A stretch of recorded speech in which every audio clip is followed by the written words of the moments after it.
صاف کہا جاتا ہے کہ ایک دن خلیفہ ہارون الرشید اپنے دربار میں بیٹھے تھے جب ایک غریب کسان اپنی فریاد لے کر حاضر ہوا۔ اس نے کہا، یا امیر المومنین، میں اپنی زمین پر محنت کرتا ہوں اور میرا گزارا اسی زمین کی پیداوار سے ہوتا ہے، مگر حال ہی میں ایک ظالم امیر نے میری زمین چھین لی ہے، مجھے انصاف چاہیے۔ خلیفہ نے اس کی بات سنی اور اس ظالم امیر کو دربار میں طلب کر لیا۔ امیر کو اپنی دولت اور اثر و رسوخ پر بڑا ناز تھا، وہ تکبر کے ساتھ دربار میں حاضر ہوا۔ ہارون الرشید نے اس سے پوچھا،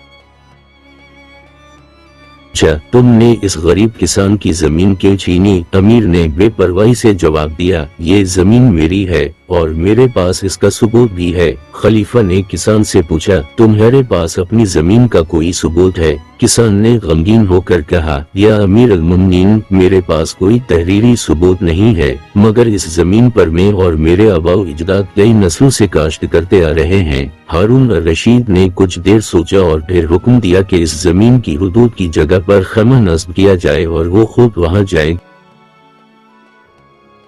اگلے دن خلیفہ اپنے سپاہیوں اور دونوں فریقین کے ساتھ اس زمین پر پہنچے۔ انہوں نے وہاں ایک خاص تدبیر کی اور حکم دیا کہ زمین سے کچھ مٹی اٹھا کر اسے سونگھا جائے۔ جب کسان نے مٹی کو سونگھا تو اس کی آنکھوں میں آنسو آ گئے اور اس نے کہا، یہ وہی زمین ہے جہاں میرے آباء و اجداد کی محنت شامل ہے۔ خلیفہ نے امیر کی طرف دیکھا اور اس کی چالاکی کو بھانپتے ہوئے فیصلہ کیا، یہ زمین اس کسان کی ہے، تم نے جھوٹ اور دھوکہ دہی سے اس پر قبضہ کرنا چاہا